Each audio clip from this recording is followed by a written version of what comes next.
as a result of that, I'm going to read what he said as a result of his observations from his book, Origin of Species. In the distant future, light will be thrown on the origination of man and his history, based on the book that says Origin of Species by means of natural selection or preservation of favored races in the struggle for life. So that's what his book says, and now he's saying that even though this was about animals, man is going to be brought into it. And I'm going to quote what he said in the book, Descent of Man. It says,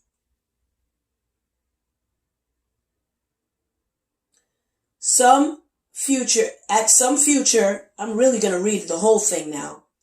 Not very distant, as measured by centuries, the civilized races of man will almost certainly exterminate and replace the savage races throughout the world. At the same time, the anthropomorphous apes will no doubt be exterminated.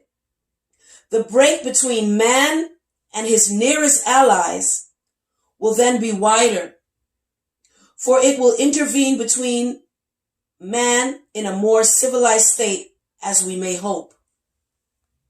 Even the Caucasian and some ape as low as the baboon, instead of as now between the Negro or Australian Aborigine and the gorilla.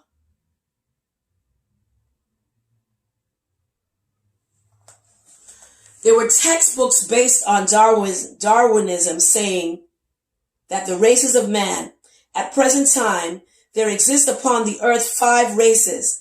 The highest type is the civilized white inhabitants of European America. This was taught in textbooks and encouraged in churches. Okay? Now,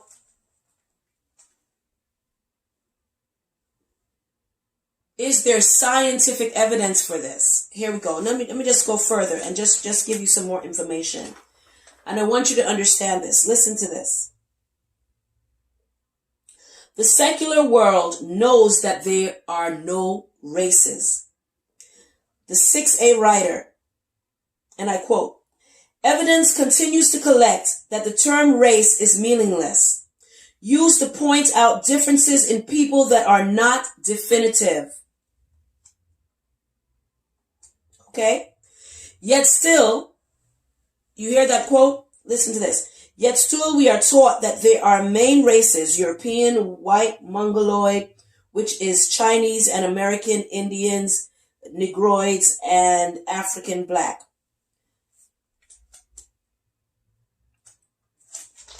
There was an experiment, and it announced that they had put together a draft of the entire sequence of human genomes and unanimously declared that there is only one race, and that is the human race. Nature Genetics wrote, "Humans vary only slightly at the DNA level, and that only a small proportion of these variations separates continental populations or people." That was written in 2011.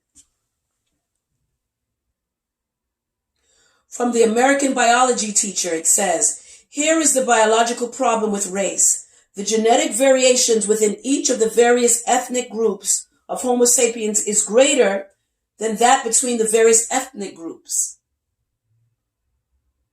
Meaning there's no difference in ethnicity. The National Center for Scientific Research. Genes that explain the phenotypic differences, characteristics like hair color between populations, only represent a tiny part of our genome, confirming once again that the concept of race from genetic standpoints has been abolished.